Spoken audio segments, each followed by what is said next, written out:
धराने कालो बङ्गुरको पिरो पक्कु आज म हजुरहरूलाई एकदम सजिलो तरिकामा बनाएर देखाउँदैछु। Greetings everyone, YouTube channel Amar Panchhi food वर्ल्डमा हजुरहरूलाई धेरै धेरै स्वागत छ। यो कालो बङ्गुरको पक्कु एकदमै मिठो हुन्छ र यसलाई बनाउन पनि एकदम सजिलो छ।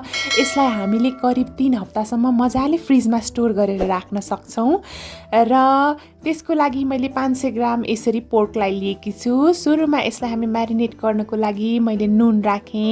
यसरी आधा चम्चादेखि 1 चम्चासम्म राख्न सक्नुहुन्छ। मैले रातो धुलो खुर्सानी आधा चम्चा राखेँ, बेसार आधा चम्चा राखेँ, जिरा धनियाँको धुलो आधा चम्चा राखेँ मैले र यो गरम मसला चाहिँ हामीले पछि मात्र राख्छौँ र थोरै फुड कलर पनि राखेँ है। बजारको जस्तै बनाउनको लागि चाहिँ मैले अरेन्ज रेड फुड कलर राखेँ। फुड कलर चाहिँ हजुरहरूले नराख्नु भए पनि हुन्छ र हजुरहरूले कागती वा भिनेगर चाहिँ 3 देखि 4 चम्चासम्म राख्न सक्नुहुन्छ। र अब भने हामीले यसलाई मजाले मोल्नु पर्ने हुन्छ। कम्तीमा पनि 2-3 मिनट चाहिँ मजाले मोल्नु होला। जति राम्ररी मोल्नु भयो हाम्रो पक्कु त्यति नै मिठो हुन्छ। यसलाई मजाले यसरी हामीले चाहिँ मिक्स गर्छौँ र बनाउन पनि एकदमै सजिलो छ। बेसिक कुकिङ नै नजानेकाहरूले पनि सजिलैसँगले बनाउन सक्छन्। र त्यसपछि मैले यसरी छोपेर राखेँ 4 घण्टासम्म। हजुरहरूले ओभरनाइट फ्रिजमा राख्नु भए पनि हुन्छ। 3 चम्चा लसुन र अदुवालाई मैले मसिनोसँगले काटेँ। साथसाथै गरम मसला चाहिन्छ। मैले चाहिँ सुकमेल 6 वटा, रातो खुर्सानी 3 वटा, यो तेजपत्ता 1, दालचिनी 5 ग्राम, यो पिप्ला वा लामो मरिच 5 ग्राम र यसरी मैले मरिच चाहिँ 12 वटा जति लिएँ। गरम मसला चाहिँ एकदमै मिठो बनाउँछ। 3 चम्चा जति दोरीको तेलमा यसरी हल्कासँगले गरम मसलालाई फुराएँ मैले। धेरै चाहिँ हामीले ओभर फ्राई चाहिँ गर्नुहुन्न है। यतिको हल्का यसबाट मिठो बास्ना आइसकेपछि चाहिँ मैले यसमा चप गरेको लसुन अदुवालाई राख्दैछु। हेर्नुहोस् है क्या मजाले तयार हुँदैछ यो चाहिँ। यसलाई पनि मजाले फ्राई गर्नुपर्छ हामीले। हेर्नुहोस् है त, यो गरम मसला राख्दाखेरि चाहिँ हामीले चाहिँ ठ्याक्क भनौँ न क्वान्टिटी मिलाएर राख्नुपर्छ।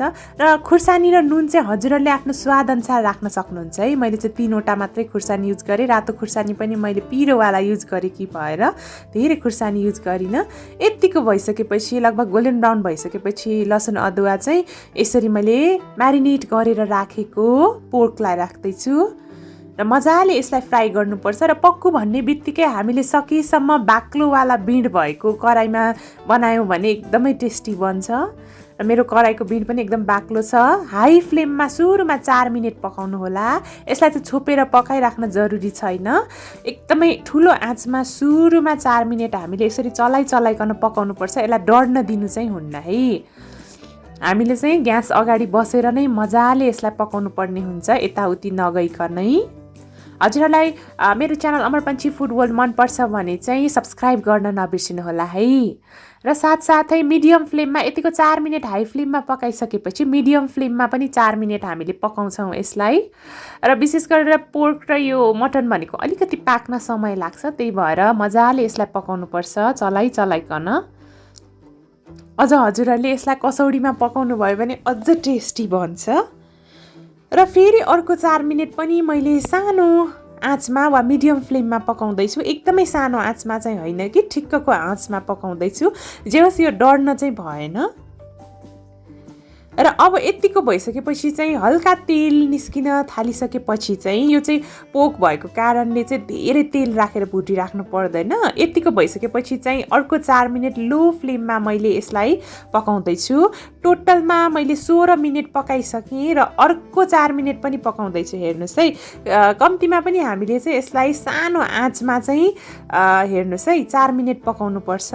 र यो बिस्तारै जति पाक्दै गयो त्यति मजाले यसबाट चाहिँ हाम्रो यो तेल निस्किँदै जान्छ। हेर्नुहोस् है, अर्को 4 मिनट पनि पकाउँदैछु म।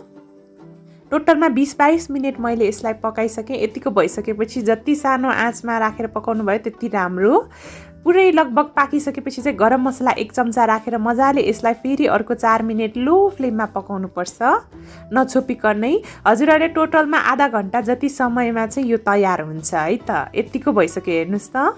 धेरै तेल हालेर चाहिँ भुटिराख्नु पर्दैन। यो एकदमै टेस्टी हुन्छ। यसलाई फ्रिजमा 3 देखि 4 हप्तासम्म मजाले राखेर खान सक्नुहुन्छ। एयर टाइट कन्टेनरमा पनि हजुरहरूले राखेर स्टोर गर्न सक्नुहुन्छ। र कस्तो भयो म हजुरहरूलाई सर्भ गरेर देखाउँदैछु। मेरो मुखबाट चाहिँ पानी आइसक्यो। वाउ, मलाई चाहिँ पोकभन्दा पनि यो फ्राई गरेको रातो खुर्सानी एकदमै मनपर्छ। र म टेस्ट गर्छु। पोक खाँदाखेरि चाहिँ यसरी छाला बोसो र मासु खाँदाखेरि एकदमै मिठो हुन्छ। हेर्नुहोस् है, यस्तो वाला। वाउ, एकदमै टेस्टी बनिसकेको छ। आजको रेसिपी हजुरहरूलाई कस्तो लाग्यो? मन पर्यो भने भिडियोलाई लाइक कमेन्ट र सेयर गर्न नबिर्सिनुहोला। साथै मेरो च्यानल अमर पन्छी फुड वर्ल्डलाई सब्सक्राइब गरिदिनु होला। Thank you so much for watching. Have a nice day. हजुरहरूलाई मैले कुनै पनि रेसिपी बनाएको हेर्न मन छ भने तल कमेन्ट सेक्सनमा कमेन्ट गर्न सक्नुहुन्छ। Have a nice day. By by. Happy cooking.